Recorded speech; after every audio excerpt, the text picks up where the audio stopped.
friend, let's discuss this question which is from SL Order class 11th chapter Laws of Motion 5.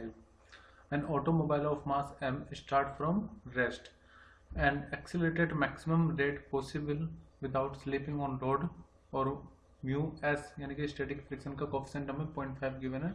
If only the rear wheels are driven and half the weight of the automobile is supported to these wheels, how much time is required to reach a speed of 100 kilometre per hour. तो देखो question को पढ़ करके हम ये पता लगा सकते हैं कि वो स्टार्ट कर रहा है रेस्ट से, तो इनिशियल वेलोसिटी तो जीरो होगी और फाइनली उसको किस वेलोसिटी पे जाना है 100 किलोमीटर पर आवर पर. ठीक है, 100 किलोमीटर पर आवर को हम चेंज कर लेंगे मीटर पर सेकंड में. कैसे कर सकते हैं, तो वो हो जाएगा 100 इंटू में 5 अपॉन में 18, तो जो भी आएगा वो मीटर पर सेकंड में आ जाएगा. और हमें क्या कैलकुलेट करना है, हमें गिवन है स्टैटिक फ्रिक्शन 0.5, मास m गिवन है और टाइम हमें फाइंड करना है कि इस स्पीड तक लाने में, जैसे इनिशियल स्पीड 0 तो उसको एक्सीलरेट करना पड़ेगा, तो final velocity 100 kilometre per hour हो जाए तो इसमें कितना समय उसको लगेगा. अब ये भी बोला गया है कि जो ट्रक है उसका जो रियर व्हील है उस पर सिर्फ हाफ वेट आ रहा है पूरे ट्रक का. तो इसका मतलब ये हो, देखो आपको पता है जैसे कोई भी ऑब्जेक्ट अगर रखा हुआ है जमीन पर है तो उसका वेट नीचे की तरफ होता है. वेट कितना होता है mg, और उसको बैलेंस करने के लिए नॉर्मल रिएक्शन ऊपर की तरफ लगती है.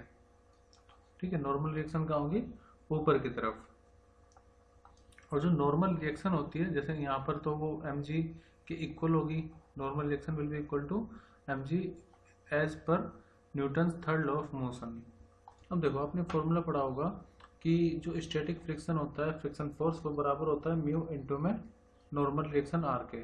ठीक है, mu S into R, mu S into. लेकिन यहाँ पर हमें क्वेश्चन में दिया है if only the rear wheels are driven and half of the weight of the automobile is supported, तो हाफ ही वेट उसका सपोर्टेड है. तो यहाँ पर generally R equal to M G होता है, लेकिन इस क्वेश्चन के अकॉर्डिंग यहाँ पर आर बराबर हो जाएगा हाफ एम जी के.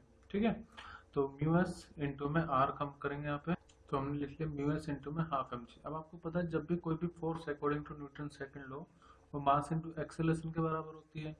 तो यहाँ पर जब वो एक्सेलरेट करेगा तो उसको इसको ओवरकम करना पड़ेगा स्टैटिक जो फ्रिक्शन है. सो मास इंटू एक्सेलरेशन को हम लिख लेंगे म्यू एस इंटू में 1/2 इंटू में एम जी. अब यहाँ पर देखो m से तो m कैंसिल आउट हो जाएगा, तो एक्सेलरेशन इक्वल टू कितना आ जाएगा म्यू एस इंटू में g अपॉन में 2. So this will be the acceleration of the automobile.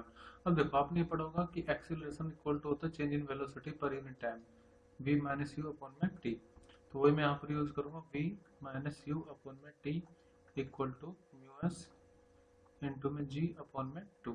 ये म्यू एस है, हमें टाइम निकालना है. इनिशियल वेलोसिटी 0 है तो यू को तो 0 पुट करेंगे हम, तो v upon t equal to आ जाएगा म्यू एस इंटू में g अपॉन में 2. या फिर हम इसको ऐसे भी लिख सकते हैं क्योंकि हमें टाइम निकालना है. सो 2v अपॉन में mu S into G equal to कितना आ जाएगा टाइम. देखो टाइम को इधर ले जाओ तो v अपॉन म्यू एस और 2 को उसके साथ मल्टीप्लाई में, तो time will be equal to 2 into में वेलोसिटी फाइनल वेलोसिटी अपॉन में coefficient of static friction into में g. अब सब वैल्यू पुट कर देते हैं. 2 इंटू वेलोसिटी की वैल्यू मैंने आपको बताई थी कितनी, 100 इंटू में 5 अपॉन में 18. ये तो v की वैल्यू हो गई.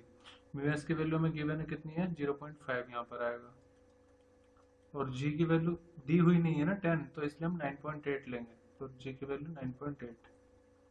ठीक है, जब आप इसको सोल्व करोगे तो ये आ जाएगा 11.3 सेकेंड. तो मेनली आपको यहाँ पर ये इक्वेशन लगानी थी. बेसिक कंसेप्ट यही है कि फोर्स स्टैटिक फ्रिक्शन बराबर होगी mu S into R. Normal reaction generally M G के इक्वल होता है, बट यहाँ वो हाफ एम जी के इक्वल होगी एज पर क्वेश्चन. और फिर हमने जो भी नेट फोर्स होती है उसको हमेशा मास इंटू एक्सेलरेशन के इक्वल पुट करते हैं. तो हमने मास इंटू एक्सेलरेशन के इक्वल पुट किया तो हमें एक्सेलरेशन की वैल्यू मिल गई. फिर एक्सेलरेशन का फॉर्मूला लगाया v माइनस यू अपॉन में टाइम, यहाँ से t इक्वल टू आ जाए 2v अपॉन में म्यू एस इंटू में g. वैल्यू पुट करनी है and you will get your answer.